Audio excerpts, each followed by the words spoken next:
За нэг ийм тайланг нэг хилцэн болоод нэг үр дүнгүй шахуул юм яваад байгаа маа. Тэгээд тайлагнж байгаа болоод хяналтанд авж байгаа асуудал нь нэг тийм инээдтэй. Нэг хуулиар ийм дүрм журам гаргах зөвлөл батлах байсан чи батлаагүй одоо хүртэл гээд. Энд юусоо чухал биш байхгүй да. Уг нь бол бас олон жил хэлээд байгаа.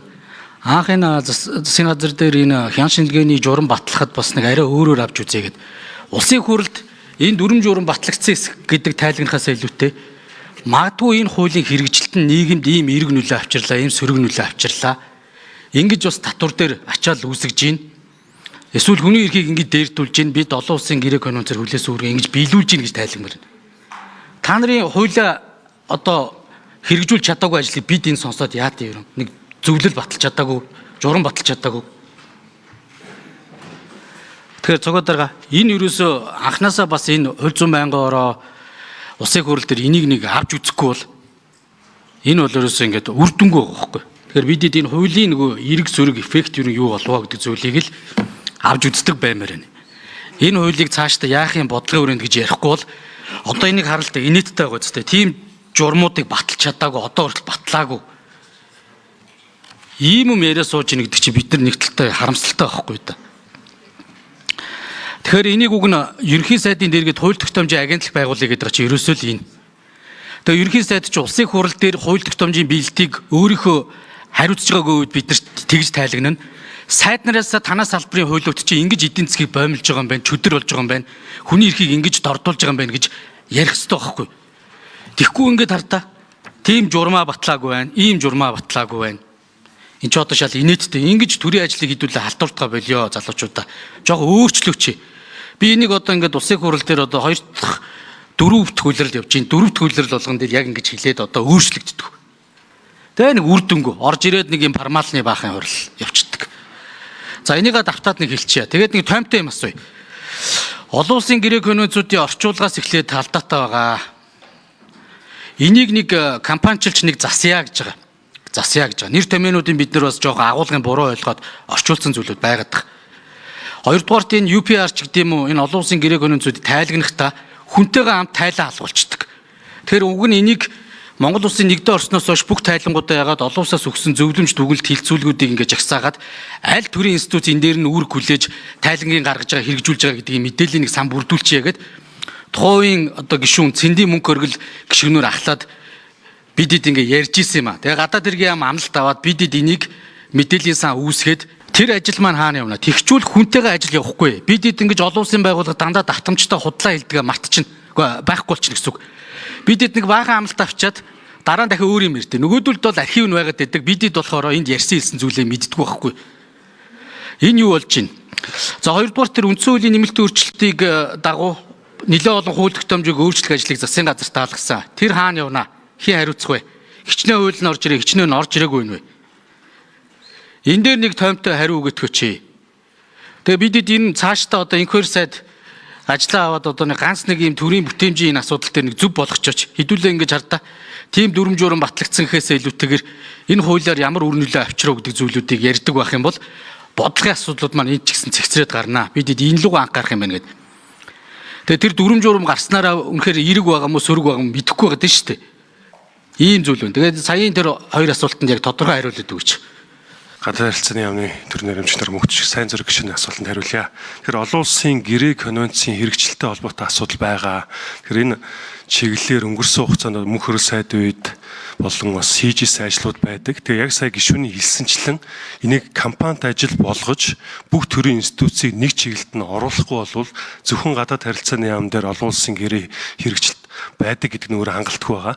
Тэгэхээр хууль зүйн байнгын ороос өгсөн чиглэлийн дагуу 2 жилдээ нэг удаа Монгол улсын олон улсын гэрээ конвенцээр хүлээсэн үүрэг тэр дундаа хүний эрх аюулгүй байдалтай холбоотой гэрээ конвенцийн хэрэгжилтийг сонсдог энэ шинэ горимд шилжиж байгаа энэ бэлтгэлийг бас засгийн газрын түвшинд хангааж явж байна. За яг гэрээтэй холбоотой асуудлыг бол гадаад харилцааны яам бусад байгууллагуудтай хамтраад хийж эхлүүлсэн байгаа. Энэ хүрээндээ олон улсын гэрээний цахим санг байгуулах засгийн газрын бас шийдвэр гарцсан. Энийний дагуу ажлууд нь хийгдэж явж байна. Тэгээ ер нь бол энэ дээр бас шүүхийн байгууллагуудтайгаас хамтарч ажиллахгүй бол хэдийгээр бид нар олон улсын гэрээ нэгдэж ороод байдаг боловч яг одоо монист зарчим бол Монгол бас хэрэгжиж гин үү? Олон улсын гэрээ маань хэрэгжиж байгаа юу гэдэг нь өөрөө маш том асуудал болчиход байгаа. Тэгэхээр төрийн мэдээллийг хэвлэдэг, хэвлэлийн санхүүжилтийг бас хариуцдаг энэ асуудлуудыг маш тодорхой болгохгүй болохоор бид нар гэрээгээ сойрхон баталчаад төрийн мэдээллийг хэвлэхгүй байгаа юм асуудал байгаа. За UPR-тай холбоотой буюу Монгол улсын хүний эрхийн төлөв байдлын асуудлаар өнгөрсөн онд бид нар 11 дугаар сард нэгдсэн үндэсний байгууллага хүний эрхийн зөвлөлт тайлангаа хамгаалсан. Тэгэхээр энэ жилээс эхлээд бид нэр тайлангаа хамгаалсан даруйдаа төрийн бусад байгууллагын яамдаа үргэлжлүүлж явдаг. Энэ хамгаалсан тайлан зөвлөмжүүдийгээ бид засгийн газрын хуралдаанд танилцуулаад бүх байгууллагад ерхий төлөвлөгөө гаргаад дөнгөж сайхан батлуулчаад ингэж явж байгаа. Өнгөрсөн удаа бол бас жоохон хугацаа алдсан юм байлээ. Цаашдаа энийг жигдрүүлж явах дээр гадаад харилцааны онцгой анхаарж байгаа. Баярлалаа. Гадаад яамны төрийн нэрийн бичгийн даргын өгсөн мэдээлэл дээр нэмж тодруулахад энэ олон улсын гэрээ конвенцийн нэр томьёоны орчуулга алдаатай гас болоод энэ асуудлууд бас хууль зүйн дотоод хэргийн яам, гадаад харилцааны яам, энэ конвенцийг хэрэгжилж байгаа байгууллагуудын хооронд бол бас ажил хэрэг уулзалтуудыг зохион байгуулсан. Өөрөөр хэлбэл нэр томьёог зөв болгоод орчуулах гэхлээр агуулга руу нэлээд өөрчлөлт ороод байгаа учраас эргээд тэр агуулга нь эргээд хууль зүйн үр дагавар үүсгэж байгаа учраас энийг бол техникийн шинжтэй буюу засгийн газрын түвшинд энэ орчуулгыг нянзлаад ингэх болцоо байхгүй төрийн мэдээлэл хэвлэлцэн учраас тийм учраас энэ олон улсын гэрээний хуульд өөрчлөлт оруулаад энэ сайн зүрх гишүүний хэлж байгаагаар орчуулгын энэ одоо алдаатай байдлыг хийх тохиолдолд засгийн газарт эрх олох байдлаар ингэчих юм бол энийг засгийн газрын түвшиндээ орчуулга хянан баталгаажуулах гадаад яам хууль зүйн яам хоёр бол одоо олон улсын гэрээний орчуулгын хянан баталгаажуулах энэ хоёр сайдын хамтсан журмаараа явж идэг. Тэгэхээр энэ хүрээндээ энэ орчуулгыг дахин одоо хянаад ингээд төрийн мэдээлэлд шинжилж хэвлүүлэх энэ ажлыг одоо хуульд өөрчлөлт оруулах замаар шийдвэрлэх зайлшгүй шаардлагатай байна гэдэг бол ажил хэрэг олцдог үеэр бол тогтчихсон. За танид үрдсэн бас энэ конвенцийн тайлангийн мэдээллийн энэ сан байгууллагатай холбоотой асуудал бол үнэхээр яхаарахгүй тулгамж байгаа асуудал байгаа. Энэ олон улсын гэрээ конвенцийн хэрэгжилтийг хариуцсан, тайлагныг хариуцсан одоо хэд хэдэн яамдууд байдаг. Одоо хөдөлмөрийн яам, батлан хамгаалах яам, эрүүл мэндийн яам ч гэдэг юм уу яамнаас гадна. Тэгэхээр энэ конвенцүүдийн тайлан мэдээллийг засгийн газрын одоо тайлан мэдээлэл доктор шийдвэрийн биелэлтийг хүлээж авдаг энэ систем дээр тулгуурлаад одоо хэрэглэх газар дээр нэгтгэхэд ингэж бол одоо яасан бэ гэдэг саналыг бол хэрэглэх газартай хууль зүйн дотоод хэргийн яамаас хөргүүлсэн. Ингээд энийг бол бас ажил хэрэг болгоно. Мигмар дараа дээр үндсэн хуулийн нэмэлт өөрчлөлттэй холбоотой нэг хууль тогтоомжууд таана. Тэрийг л нэг хариулаад байгаа ч. Тэгэд миний зорилгыг та хэд минь ойлгохгүй байна. Би зөвхөн UPR яриаг байхгүй. Энэ нэгдэж орчод байгаа олон улсын гэрээ конвенцүүдийн чинь заалт болгоны дагуу бидэд үүрэг хүлээж байгаа. Энэ тайлагналтын явцад энэ яг тухайн заалт болгон дээр гишүүн орнуудаас өгсөн зөвлөмжүүд байдаг. Зөвлөмжийн хэрэгжилтүүдийг ямар байдлаар явж байгаа гэд. Яг энийг бид нар мэдээллийн сан үүсгэх юм бол тогтмол мэдээлэл нэг одоо зөрүүгүйгээр тайлагнахаас гадна ядаж манай дотоодын статистик гарах юм чинь цэгцэрх гээд байгаа. Одоо жишээ нь хөгжлийн бэрхшээлтэй иргэдийн конвенц дээр тэгдэг байхгүй. Хичнээн хөгжлийн бэрхшээлтэй иргэд хууль зүйн төсөлцөө авсан байхэр бид нар механик аргаар төвдөн штэ. Яд жинийхээ ингэж яачих юм бол салбарууд ч хүртэл ингэж мэдээллийн сангаа гарах юмнууд чинь цэгцрээд явах гээд байгаа маа. Тэгээ энэ хуулийг бичсэн байгаа штэ мигмар дарга. Наа чин бүр ингэж аль эзэн бичээд ингэж ерөөсөө ажил явахгүй. 4-5 жилийн өмнө ингэ бичээд тавьсан хууль одоо хүртэл орж ирэхгүй ингэж юмаа цэгцэлж.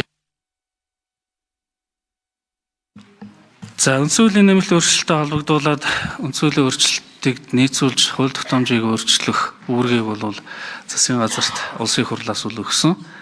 За энэний дагуу бол одоо холбогдох яамдууд бол өөр өөрсдийн чиглэлээр үндсэн хууль нийцүүлэх ажлуудыг бол хийж байгаа гэж ойлгож байгаа. За хууль зүйн дотоод хэргийн яамд эрхлэх асуудлынхаа хүрээнд салбарын яамнуудаас хууль тогтоомжийн үзэл баримтлалын төслийг эрүүлэх тохиолдолд бол хууль зүйн яам бол энийг нь үзэж хянаад одоо үзэл баримтлалыг батлаад ингэ явж байгаа. Одоо хамгийн гол зөвлөлөл 6-2-тай холбогдуулаад ашигт малтмалын хууль одоо шинжилсэн найруулга бол нэлээд хүлээгдэж байгаа. За хот тосхны хуулиудын дагуу одоо хотосхон байгуулах асуудлууд ингээд бас яригдж байгаа.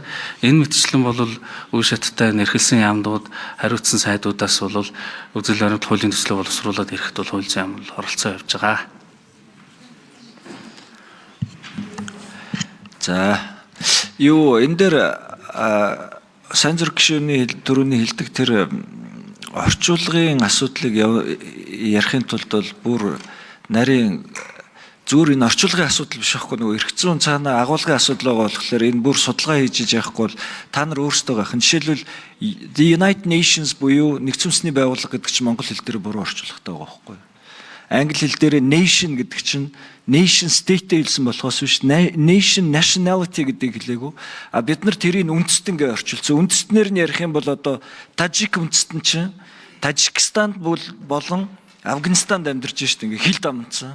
Тэгээ тэр үндэстнийг гэж ярих юм бол энэ чинь жинхэнэ одоо орчин үеийн улс гүрнүүдийн хоорондын харилцаа маш том. Энэ бол бүх үндэстэн дээр гарна.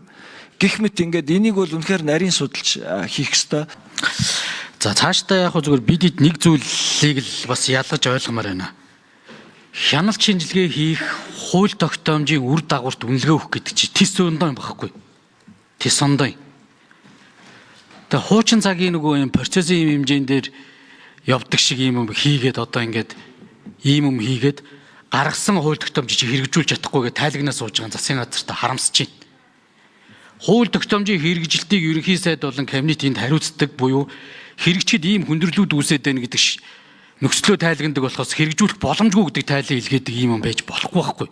Юу хэлээд байна гэхээр хяналт шинжилгээ хэрэгжилтийн үр дагавар гэдэг зүйлүүд тис ондоо юм багмаа. Тийм ч учраас хяналт шинжилгээ мониторингийн газар энэ хууль тогтоомжийг хямдгүй юм аа. Хууль тогтоомжийн агентлаг буюу энэ нийгэмд үзүүлж байгаа тэр нөлөөлөл татвар санхуд үзүүлж байгаа төсөвт үзүүлж байгаа дарамт хүний эрх энэ зан үйлд үзүүлж байгаа хандлага энэ оронтой шаардж байгаа тэр нөхцлөөдлүүдийг дүгндэг байхгүй та. Би энийг одоо сүүлийн ингээд 2-3 жил хийж байна. Тэгээ одоо яг би цогтоотор даргыг хэлж байгаа дэр санал нэг байна. Бити одоо ийм тайлан хилцэхэд ингээд энэ төрийн эмчилт компани захирлуудыг оруулаач. Сайн ч хууль тогтоомжийн хэрэгжилтийг асууж штэ Эрдэнэтийн 49 дээр. Захирал хариулахгүй. Захирал бол тэр доороо үүргээ аваад явна. Энэ хувьцаа эзэмшигчийн эрхийг хэн хэрэгжүүлж байгаа Эрдэс Монголын хэрэглэх газар өстэй. Хэрэглэх газар хариулах хэрэгтэй байхгүй. Ингээд төрийн эмч компани улс төрөөс ангид бай гэдэг зарчмаа тогтоочоод ажил болохоор ингээд түлхдэг. Бидэд ерөөсөө энэ төрийн энэ хандлага ерөөсөө болохгүй байна. Тэгээд одоо энэ Эрдэнэтийн 49-тэй холбоотой асуудлыг хэрэгжүүлэхгүй гэж штэ. Юу гэсэн үг юм бэ? Ийм байж болж байгаа юм өнөختөө. Ийм хариуцлагагүй тайлан илгээчээд байж болж байгаа юм уу?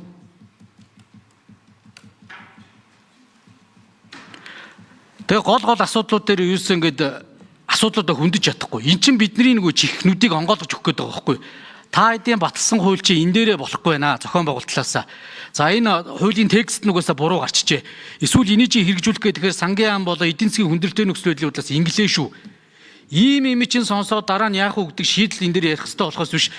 Дүрм журам гарсан уу гараагүй юу гэдэг юм ингээд уламжлалт энэ байдлаар явах юм бол биднэрт ямар үр дүн гарах юм бэ? Тэгээ энийг л одоо маш олон жил хэлж. Би Зандан шитрар даргыг засгийн газраа байгуулах гэж хэлсэн. Сая учир сайдыг байгуулах гэж хэлсэн.